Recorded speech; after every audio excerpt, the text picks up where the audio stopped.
Hi guys, welcome back. Today we're painting these winter berries that I found in my yard and playing with masking fluid, salt, splatter, just lots of fun techniques in one tiny painting. It's super easy, it's perfect for the holidays, and it's great for handmade cards. So let's jump straight into the tutorial.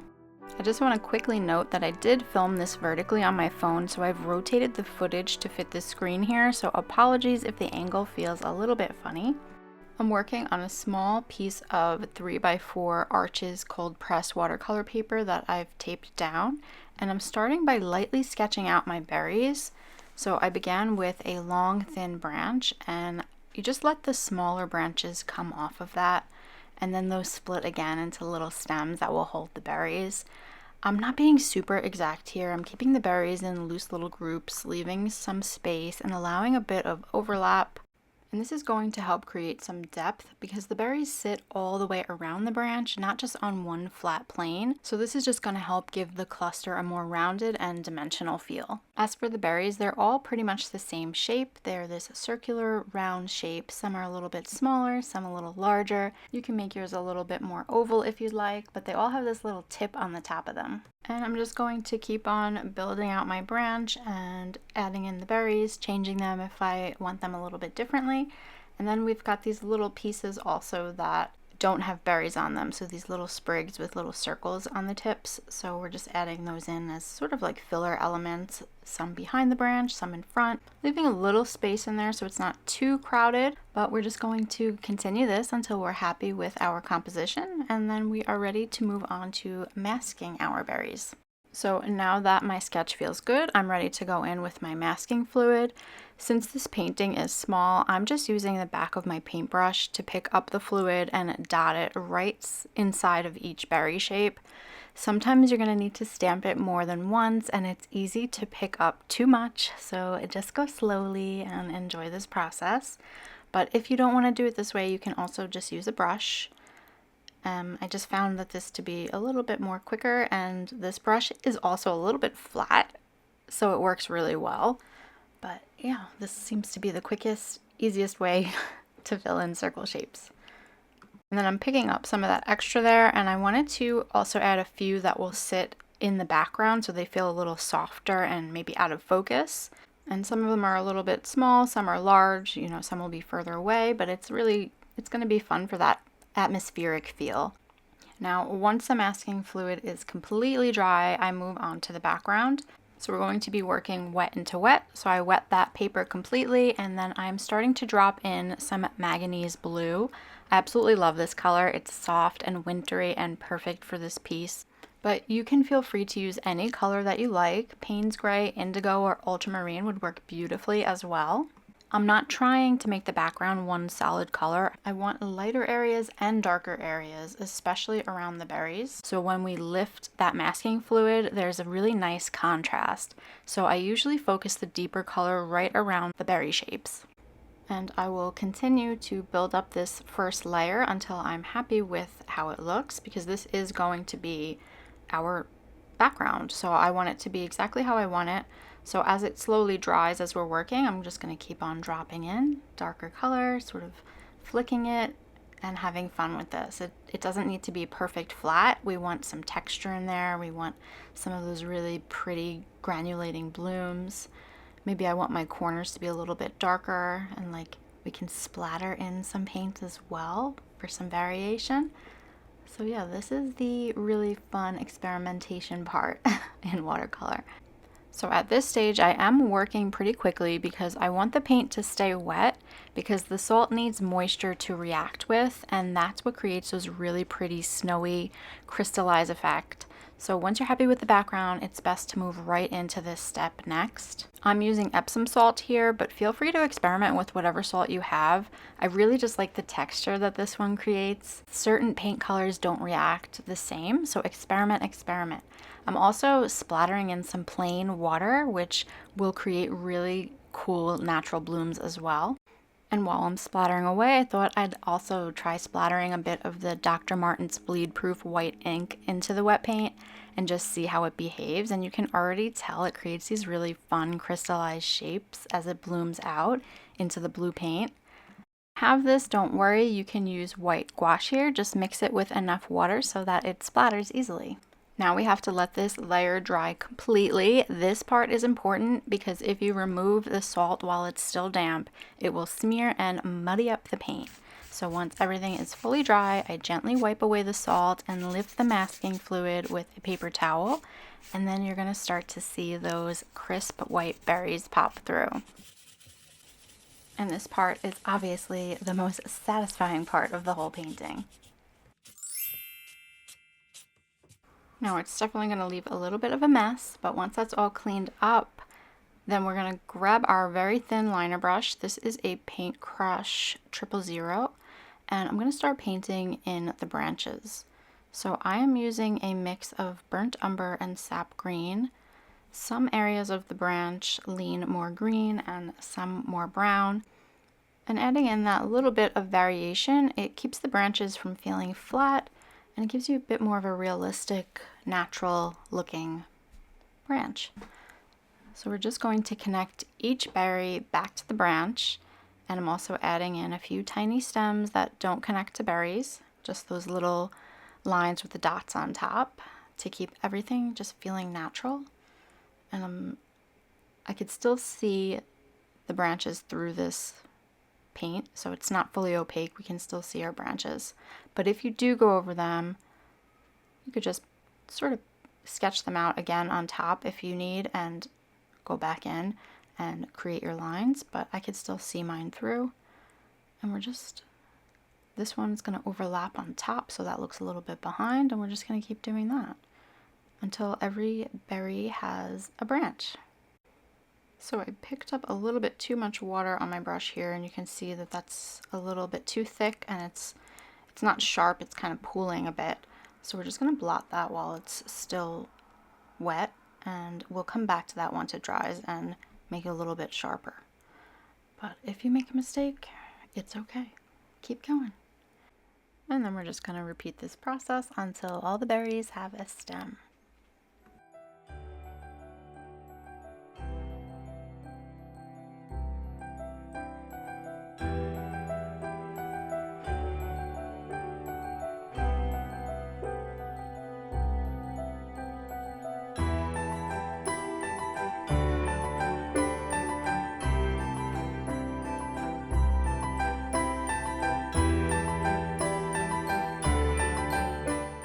So now it's time to paint the berries. I switched to a size 2 round brush, and the brush size really depends on how small your painting is, so keep that in mind.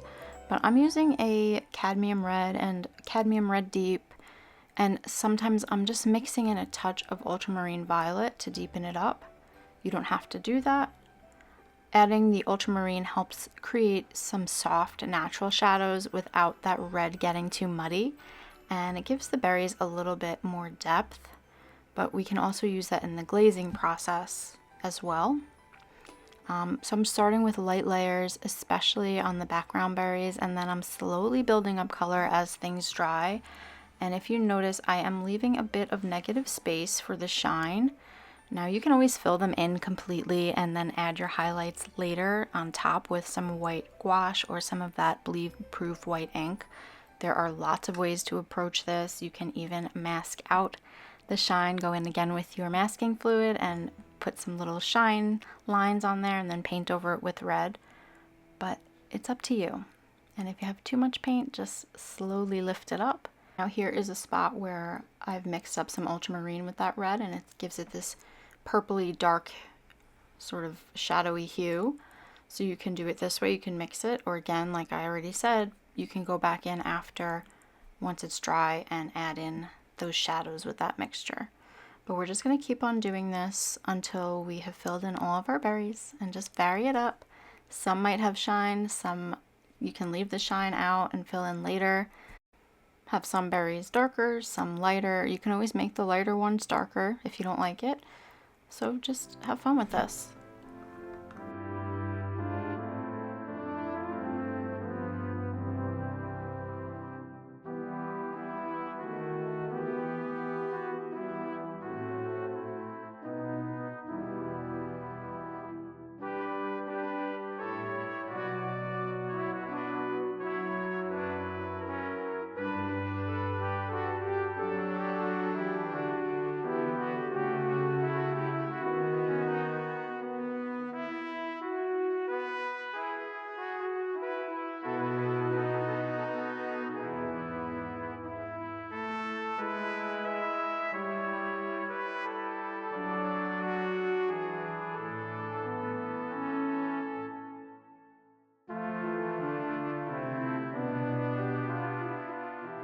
And now some of the berries that we started painting earlier are dry, so this is when we're going to start adding in and glazing in our shadows.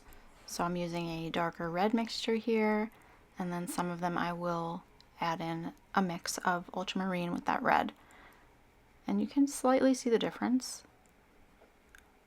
It really does, you can do either one, it doesn't matter. But you can slightly see how different it is when you just layer with red or when you add that nice undertone with it.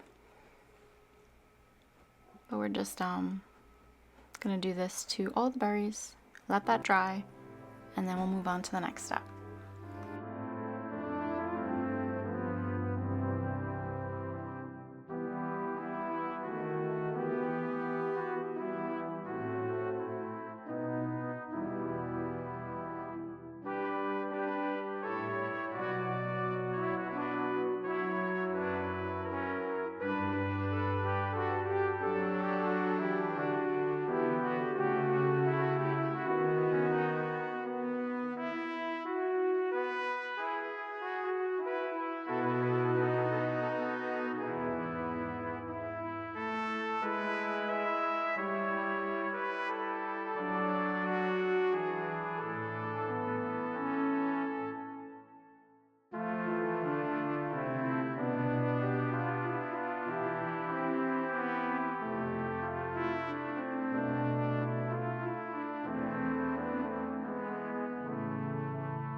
Now for those berries in the background that we created earlier with our masking fluid, I'm just using a very, very light wash of that red mixture, and I'm just covering in those little spots where I see some circles, maybe adding a few right on top of the white if we didn't add a circle, whatever looks good. So those are kind of going to be in the background, like out of focus. And then I'm just drying this layer, and this is when I'm going to go in with my liner brush, and I'm going to clean up the shapes, sharpen the edges, add any final details. Like some of my berries became a little bit messy, so I want to go back in there and just sharpen them up a bit.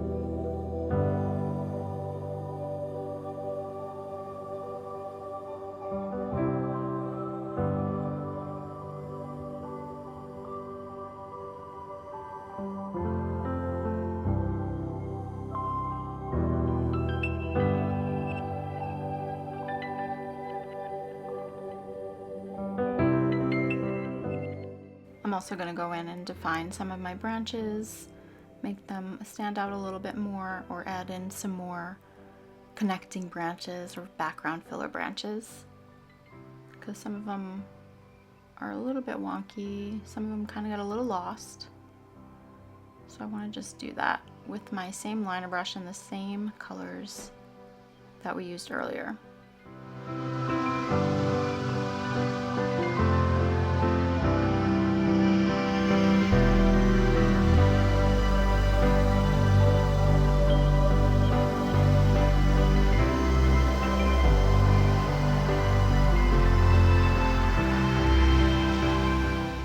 Now once our branches and our berries are done, or we're happy with them, that's when I'm going to go in and I'm going to add those little tips on top of the berries. And I'm using that brownish mix. You can add a little red in that. And these are going to help show direction that each berry is facing. So some of the dots will be centered, some berries will tilt up or down, which is where you'll put the tip of that, I'm not really sure what it's called on the berry, but this little tip that pops out from the top. And it's also going to help with perspective if you've lost it at all. But I'm just going to do this to every berry, and I'm going to add in any kind of finishing touches before we add our snow. So I'm going to add a little bit of snow on our berries, some on the branch, not too crazy. But I'm using that same liner brush, and I'm just kind of stippling in some snow that's sitting on the berries. And I'm picking just wherever I feel like. So I'm going to put a little bit of snow on top of this one. Maybe we'll put some highlights back into our berries. So this one needs a little shine. This one definitely needs a little more definition here. So we'll do that. These little C curves on top show you again the top of that berry there.